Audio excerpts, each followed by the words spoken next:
Jennie Joseph presents The Hands That Caught Us, a legacy podcast series with our midwife elders, an archival offering through the Perinatal Pause Podcast with Jennie Joseph, where we rest, reclaim, and remember one story at a time. Welcome to The Hands That Caught Us, a sacred series within the Perinatal Pause Podcast with Jennie Joseph. In each episode, we sit in reverence with our elder midwives, keepers of ancestral knowledge, community healers, and witnesses to the sacred continuum of life. These conversations are a pause, a restoration, and a reclaiming of our birthright. These are the stories that built us, and these are the stories that sustain us. My heart is full and I haven't even started. Welcome, Charlotte, elder midwife, Mama Charlotte. Thank you for saying yes to joining me today. I'm beyond honored. I'm so tickled. I'm so full. So grateful. I'm grateful. I'm so grateful. It's a little blessing. teary. It is. It's a blessing.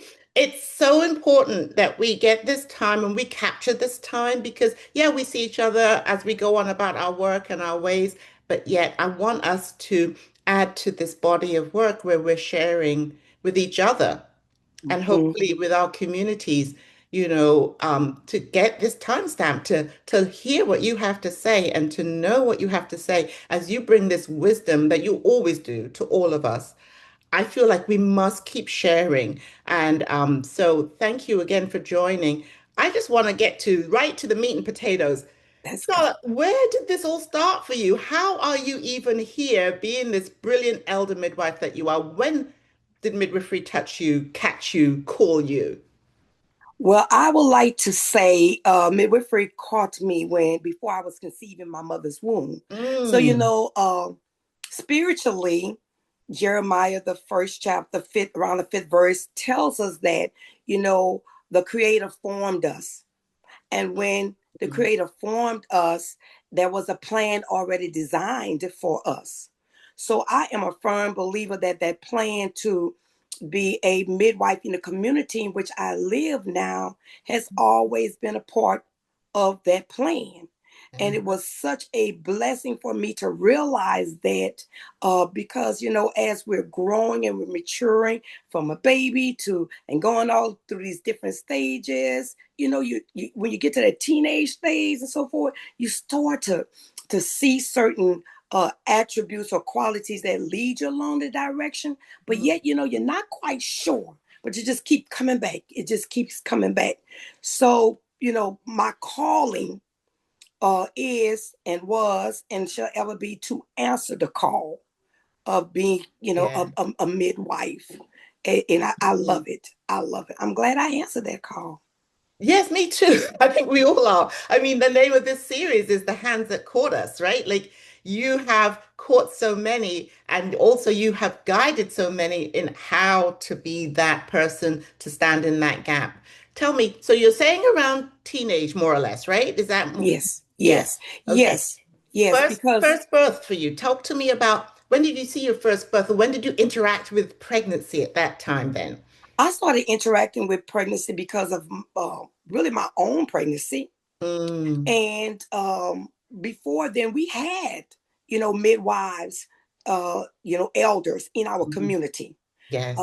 Here in Louisiana, they were known as healers, and we had them in our community. We had them in our church. So when someone, gave birth in the community, and especially if that person was an elder in your church, you knew that was the person that was going to either attend that particular birth or the parents of that baby was going to bring the baby to that particular healer or that elder.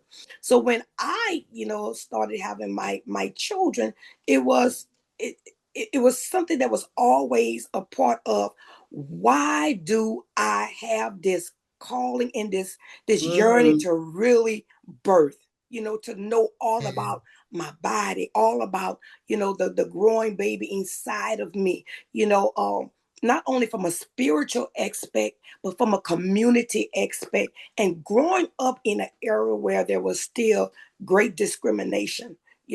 We couldn't go to the nearest hospital. We had designated hospitals that were, an hour and a half away. If our parents or someone had a car, to get us there. And yet, it was always that yearning. The elders, the grand elders in the church, they come into your door and it's time to have your baby, and they're giving you a lot of love and a lot of respect. Oh, Charlotte, a lot. And I mean, so you're talking about rural Louisiana, first and foremost, right? So what Yes. age were you when you had your first baby? I was 16. Okay, now let's think about this a minute, because you really unpacked something right there. The literal built-in respect, the pride, even the honor and the support, like that was sort of automatic. That was ingrained in community. It was ingrained in how the process was taken care of, right? It wasn't like, let's add this extra piece and be special. No, it was automatic. Am I right? Automatic. You mentioned the hands that caught the baby. It was more than the hands that caught the baby. It was more than that. It was the hands that came and nurtured the mother. It was the hands that came and nurtured the father. It was the hands that came and nurtured other individuals that was in the home. And then in the community, it was a community affair. Yes. It was a community affair. And, so when someone was giving birth, or you knew if someone was giving birth, those elders went into action. Did the mother, that's right. Did the mother have food? Yes. Did she have other children? With other children being fed? Even before the actual birthing process took place. Because birth back then, as many of us are still holding in, not only in our hearts and in our hands, but actively doing that, was a process of humility and love, and again, respect for what birth centering, is. Right? Yes. Centering the birthing family, not just the mama, that's but correct. Everybody who was close to her got that same support. That is actually correct. The same support. And that's what made birth beautiful. Mm-hmm. That is what made birth a process of making sure mama and baby was safe. Yeah. My baby was safe. You think about how close, in that time, in that generation, how close that was for those elder midwives, have learned from their elders and probably the elders that were enslaved, like just how close it is to that whole process. And yet how we perfected that, right? Like that was not sort of like I say, like an afterthought, or let's tack this on the end of some, textbook. This was so deeply embedded, and the learning and passing on through was empirical. And here you are, the birthing person, and yet also yearning to be this person who takes on this ancestral and empirical knowledge and take it on for yourself, called to serve that way. And I love the way you said that, but in the homes of what we call true Africans, true, ancestral born families. Mm-hmm. I want to give honor to my parents who both have transitioned, yet they saw the calling on, their children's life. They saw that calling that I had. And so it became a must that I was trained in that area. In how did that look? So from Monday through Saturday, we had elders that we had to go and clean their homes, write letters for them, go and get their groceries. And when it was time for one of those elders in the community, those, like again, I say they were in our church, when they had to go and tend, they use the word tend, to a mother, you went along. They brought a basket of food. They brought what they call back then certain types of warm teas and nourishing, encouraging words and nourishing food. So yes, it was not, and it should never be an afterthought. That's right. It should never be an afterthought. Or life, a protocol. It's very organic, and when it comes from the heart and the spirit of the person, regardless of the situation of the birthing person or I want to say the apprentice at the time, looking at how the elderly in the community was serving not only the mother but the family, it sparks that pride, but not the pridefulness of what we know today, but that pride of saying, hey, we need to keep this going.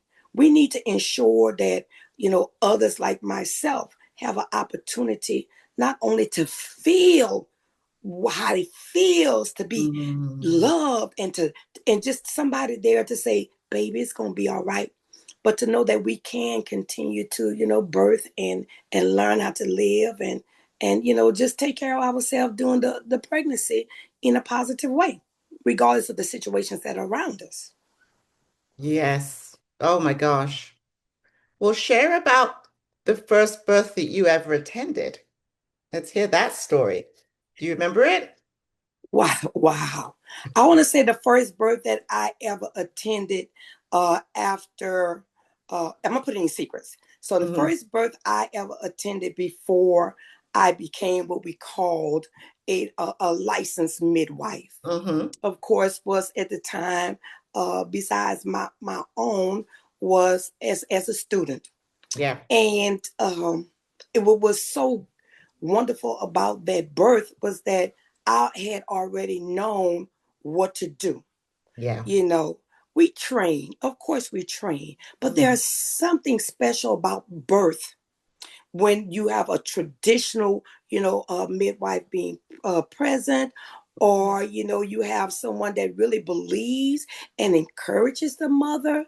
So for me, seeing how to care, I already was trained on how to make sure the mother has something to eat, has something to drink, even praying over the mother, knowing how to speak with the mother and not at the mother. I had already been trained. I was trained, in my community. So when that time came for me to be a part of that wonderful experience with that particular mother, it was an automatic connection. Yeah. So that birth was, say the less, I can remember I had to travel to attend that birth, and as students we travel, sometimes a distance, and sometimes it's necessary. But I can remember meeting the mother before having a birth, and she welcomed me into her home and into the her journey. And when it was time for her to give birth, the other midwife and I went into the home, and she looked at me and she hugged me. She hugged me and I hugged her. And I will say, in the community in which I live, it's important for us to express gratitude. Thank you for allowing, and we did use that word because they didn't have to let us into their home. They didn't have to let me into their homes. So for me, seeing that, it was just it was a wonderful experience, and then to have her and the baby and the other members present, say it's okay. You are the one. You are the one. And I was always taught we didn't have to put our hands on the perineum. It was it was actively engaging with the birther and the baby and letting them guide us on what we needed to do and what I needed to do. And from that day on, every other birth that I attended, whether it was a student or in my professional career now, that stayed with me. The birther and the baby speaks to you. Ooh, Charlotte. They speak to you. And if you listen, they tell you wonderful stories. They tell you how they need to navigate so you can navigate and move.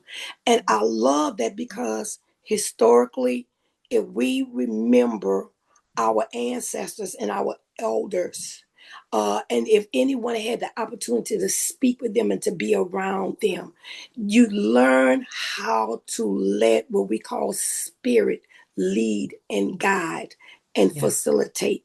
So even though I had training, that was something that when you walk into a place and everybody is on one accord. The baby is as well. Yes, everybody's on one accord. Wow. I'm thinking around the time frame, the era of when that was happening. Was it still at that point? Were people of color, Black people, going into hospital systems through the basements, through the back door at that time? Was that still the normal way? Like if you were in a hospital environment, you were not allowed to go in through the main entrance. Is that sometime around the same time, or am I too Well, far ahead? the story I just told you Mm, took you to a point to where I attended a birth that was not my own. yes. But when I was birthing, the Hmm. hospitals was still, it was okay to come in to the front door, Okay. but your babies were separated from you. There was a Yes. ward where Hmm. you had babies of color, and then babies, the white babies was in another ward. We birthed all in one big room. Let's say we say labor down in Labor and one big delivery room, room. right? Yes, Hmm. yes, in one big room. Everybody was shaved. Everybody Yes. was expected to have a episiotomy. It was just Yeah. it was the way it was then.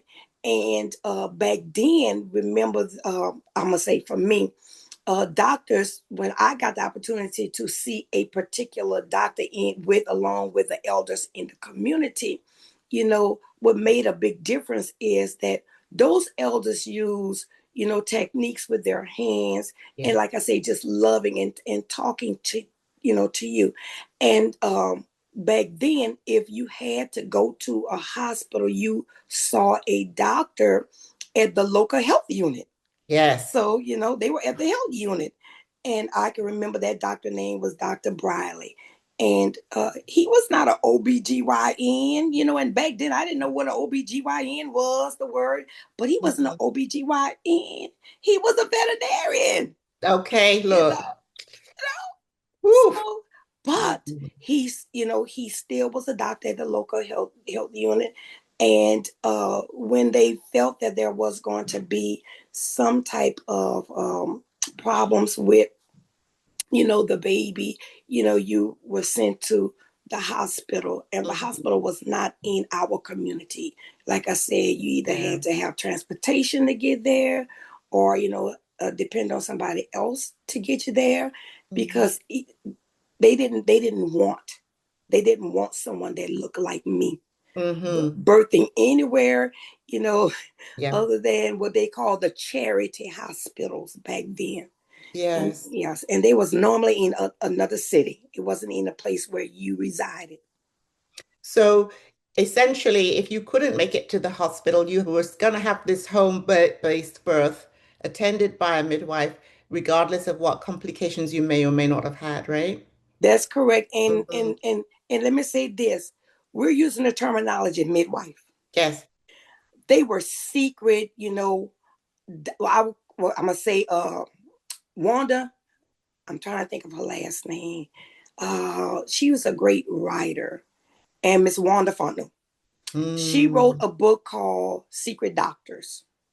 And the midwives in those communities, again, they were elders in the church.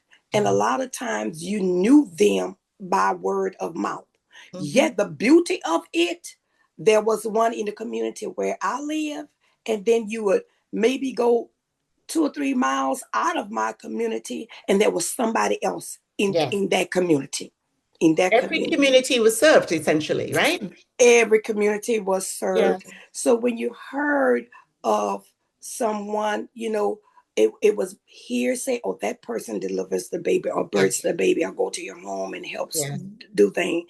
But again, if there was what may have been a peer, and you had time to get to the hospital that was maybe an hour and a half away, then you got there, and you were Mhm. not treated fairly. That's You right. weren't Right. treated like a human being.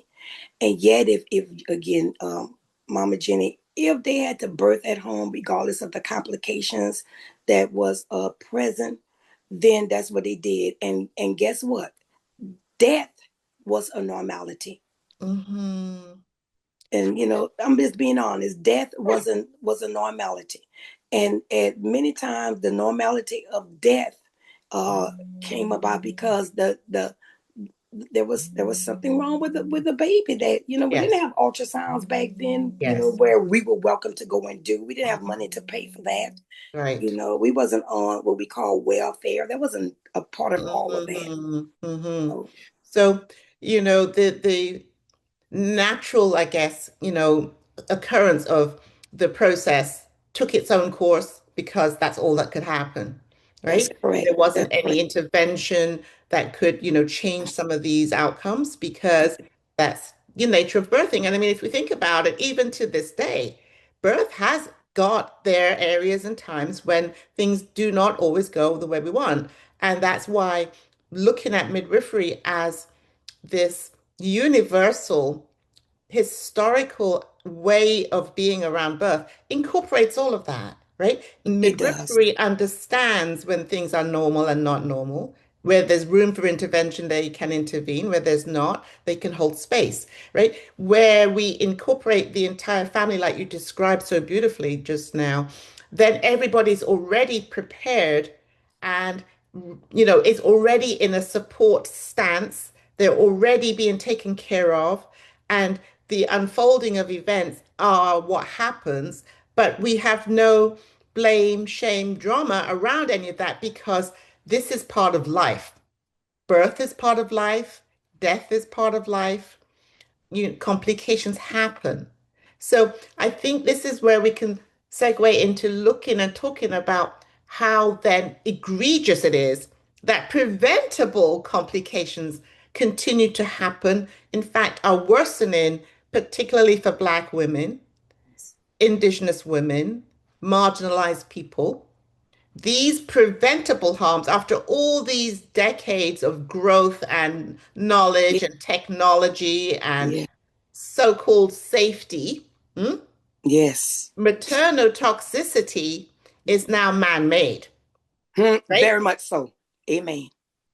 And Yeah. so I want to talk a little bit with you about how, because you are such a force for us inside of this movement for our liberation, right? For our ability to find our way where it looked like there was no way once again, right? How have you addressed that from your perspective, from your practice point of view? What is it that you do? What is your secret sauce inside of this horrible mess that we have, these horrendous disparities and outcomes among our people? What have you done? What has been your path, Charlotte? Where do you see yourself as you have traversed this horrible terrain? I see myself as my ancestors have always seen me to be, Mhm. speaking when there needs a voice, and needs to be a voice. Yeah. And what do I mean by that? When a person may seek my care, when a woman may seek my care, I explain to them, you're not just seeking, care just for yourself or for your baby. You're seeking care for the community. And one of the things that I needed to do and still do today was to make sure that they understood the process of Mm. normality of birth. And Yes. then to really, sit down and get an opportunity to see if they were willing from a spiritual point of view, because there was a sacrifice. It's a sacrifice for those of us who are Black, Indigenous people of color. It is a sacrifice in today's time to carry out what we know normality of birth is when we're birthing outside of the hospital setting. And Mm. so I made it a conscious and intentional decision when someone comes to me to understand where they're coming from. Because what we have to be honest with is that not every person who may desire an out of hospital birth is a person that can Thank you. have an out of hospital birth. So Thank then I have to always ensure that I'm leading with that strength of integrity and honesty when we're having that conversation. And then, making sure that when we're doing these shared decision making, that it is based upon an understanding of why. For example, somebody may come and say, well, I just want to do it. hmm Okay, I want to do it. And so I have to ask, well, what is it that your baby need to do? See, because there's a difference between a want and a need. Well, what is it that your baby is telling you first, and which is going to speak to me that needs to be done?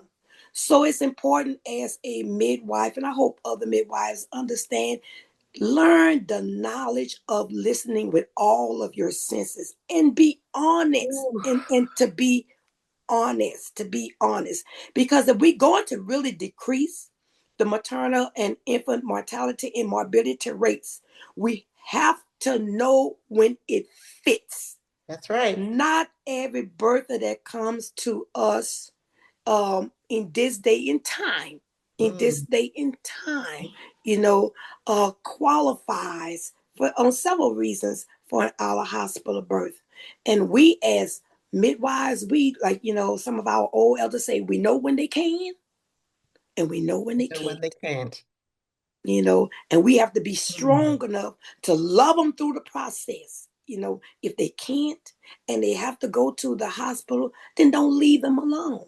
that's right. Don't Speak leave them on alone. that. Speak on that because so many more of our mamas are in the hospital environment than are choosing out of hospital community birth, right?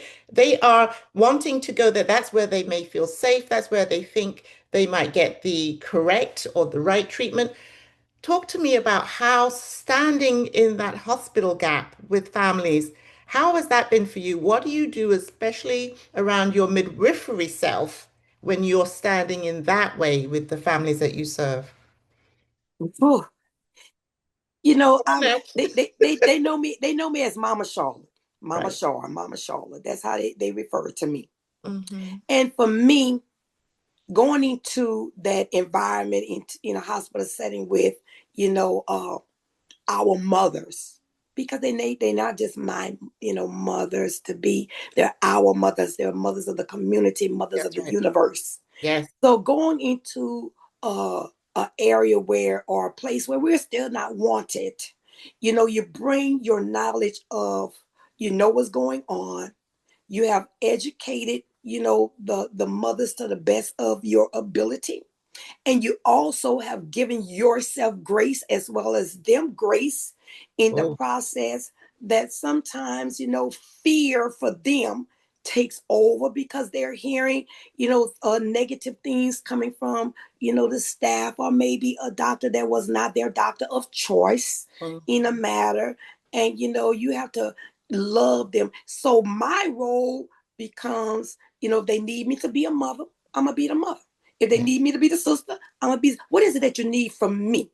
Okay. Right. So midwifery is a service where we are the counselors, we are the educators, we are the mothers. Some of them will say, I didn't have a father figure in my life, and I don't know what it means to have a strong man, to help. I might say, okay, now let me talk in a deep voice. I might not say I'm a man, but if this is going to help, and to get them laughing and just getting them to feel that they're loved. And then when there are nurses and or doctors coming in and they are giving information that is not correct, it becomes a role where I always use this phrase, educational moment. Hmm. Here's an educational moment.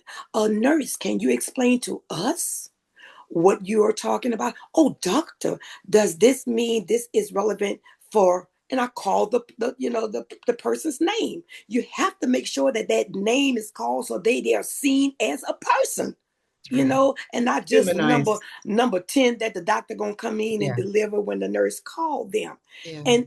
And making sure that when the doctors and nurses is not in the room, you're there on the side of the bed if it's just you and the mother, and you putting your little hands in her face and say, listen, you're not alone. You're not alone. I'm here with you. And guess what? You're here with me. We're gonna do this together. You know, what is it that you need? What is it that I need? You're speaking, I think you're sharing about, the sacredness of birth and how whatever environment you're in, that can be held. Yes, most definitely. A lot of times where many women that go into a hospital setting, when they don't have someone there to hold and help them hold that sacred space. Yeah.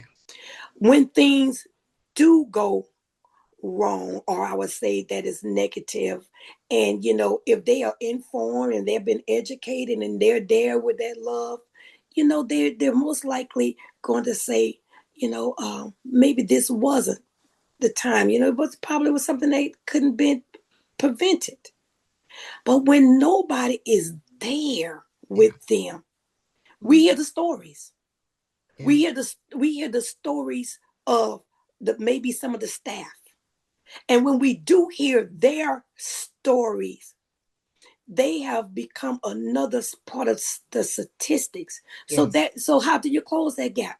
Someone has to be there. Mm-hmm. Someone has to be there with them, for them, and by them. Absolutely. I mean, I talk about the maternal toxicity. I just came up with that phrase to cover all of the things that have impacted outcomes, whether it's in the pregnancy, during the labor and delivery, or in the postpartum, but that shows up around them and surrounds them, permeates the atmosphere, permeates the environment, and is so harmful, even though it's like this sort of unnamed thing. And so dispelling that seems to come when somebody who's standing with you can hold you, can speak that truth into you, that can remind you and help you. And this is something that's been, well, for millennia, like this is not new. This has always been the way that, we have managed to be there for each other, managed to be there for the families that we care about and the community that we care about. So share a little bit with us about how do you take care of you? How do you manage? Where do you find space and time? Tell us your secrets. What are you up to? How do you keep this? How are you still here, looking so gorgeous, looking so whole and solid? What are you doing for you? A lot of prayers, and a lot of prayers from the community, a lot of support from the Mm, community, a lot of support from, my family. My husband is always, I may have to get up and go in the middle of the night. He takes care of the mhm. children. I can go to auntie's home along the way and say, hey, what you got to eat? They got a plate ready. Yeah. Just ensuring that I have the support for myself, Yes. and then being obedient to my other elders who say, look, you need to kind of slow it down and Yeah. take some time, and get that extra 1 or 2 hours of sleep. And I'm so glad you asked that, because it goes back to a time where we just maybe were one or two midwives or elders or healers in communities. And Yes. we had to learn how to call on one another when there was a time of need. Yeah. Unfortunately, today we're so spread out, and everybody is fighting over, Mm. everybody is fighting over this my area. That's my area. And Yeah. then so you might be one person in that area, what providing, services to birthing, families, and you get burnt out Yeah. because, hey, well, can I call on you as a sister? Can I call on you as, a community health worker? Can I call on you as, the IBCLC? Can I call on you? And we do this together so that, Exactly. so that we can at least decrease some of that burn out. But I'm gonna have to say this, Mama Jennie, when there is a true call, I'm crying. When there is a true call, when there is a true call, we get up and we do. We answer that We call. answer that call. We answer that call, and we pray to um, an entity that fills us with what we need to get through that moment. We are filled with the energy. We're filled with the humbleness of saying, I have an opportunity Yes. to witness uh, a new life. I have an opportunity to be a part of passing on. What does this wonderful midwifery type of care offers? And it works. And when you Almost and like the a work, healing in and of itself, right? And it is. midwifery itself is a healing over your own life. It is. Scientists say that the brain remembers. And though I may not have been physically born in places where my ancestors have come from, we remember.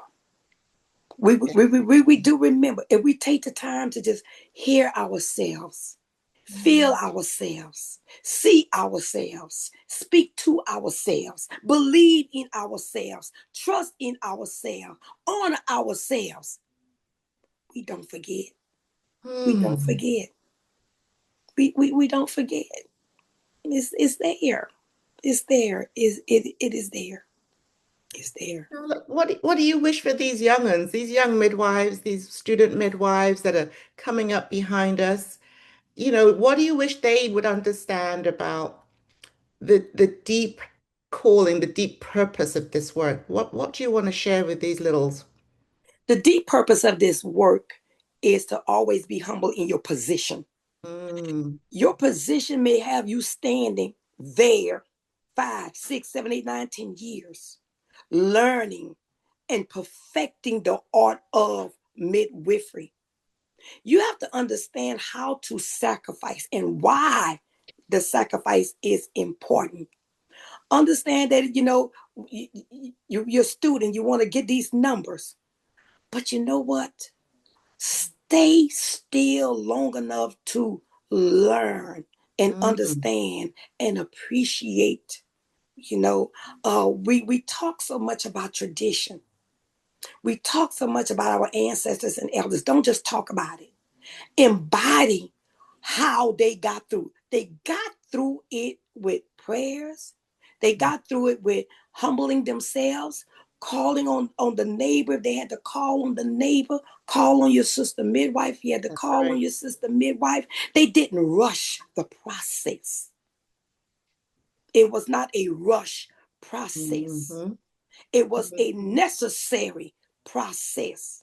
And to humble yourself that as you grow older, never say that you have arrived because we do not arrive. And the That's right. reason why that is important is because you want to be able to pass a torch that is lit to someone Ooh, Charlotte. else. So you will never arrive. So Mm. get to that understanding of being humble in a craft that requires humbleness, requires sacrifice, requires the ability for you to understand who you are in the deepest depths of who you are and why you were created to answer the call.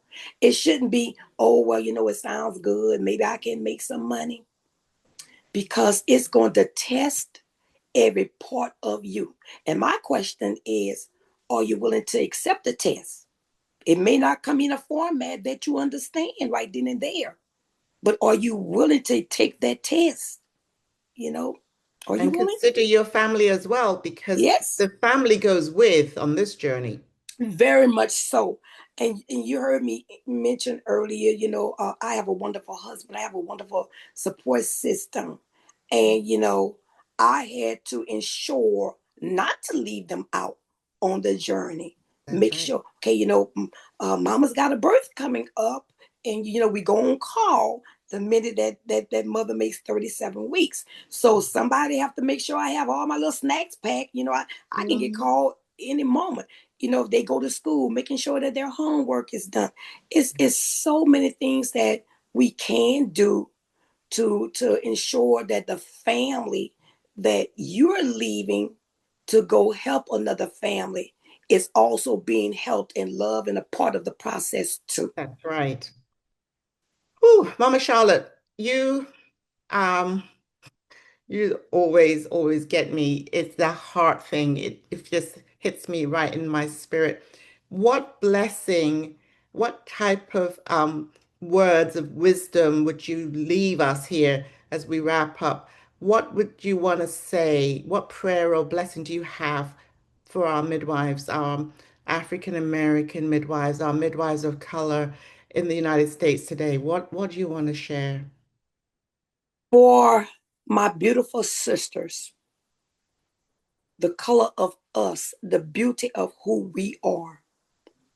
Your spirit designed you that color to bring happiness. No one wants to live in a one color environment. Embrace who you are. And in that embracement, channel the love that you have and the respect that you have for yourself, your community, your culture, and refine and define it as often as you have to ensure that what we bring, what has always been, shall always be. Be honest with yourself and know that if you have truly been called, you will have to sacrifice and accept the calling, not just because it sounds good, but because the one that called you knew that they would have already equipped you to do it. You're wonderfully made. You're meaningful. You're intelligent.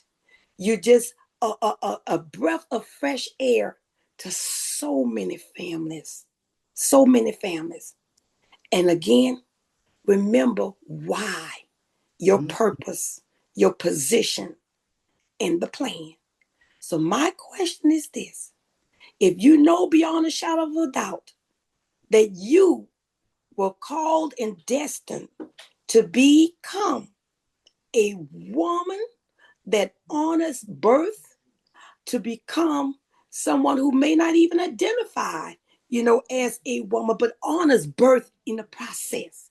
A father that honors birth in the process. A grandmother that honors birth in the process. All those entities come together. Then you will begin to understand why you were chosen before you were conceived in your mother's womb. So much blessings to all of you. Thank you, thank you, thank you. Elder Midwife, Mama Charlotte, thank you for pausing with us and sharing this sacred story. And may your hands and your heart and your history continue to guide us.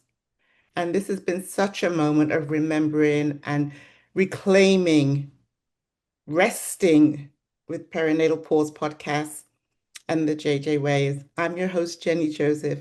Mama Charlotte, we love you and thank you. Thank you so much. Welcome.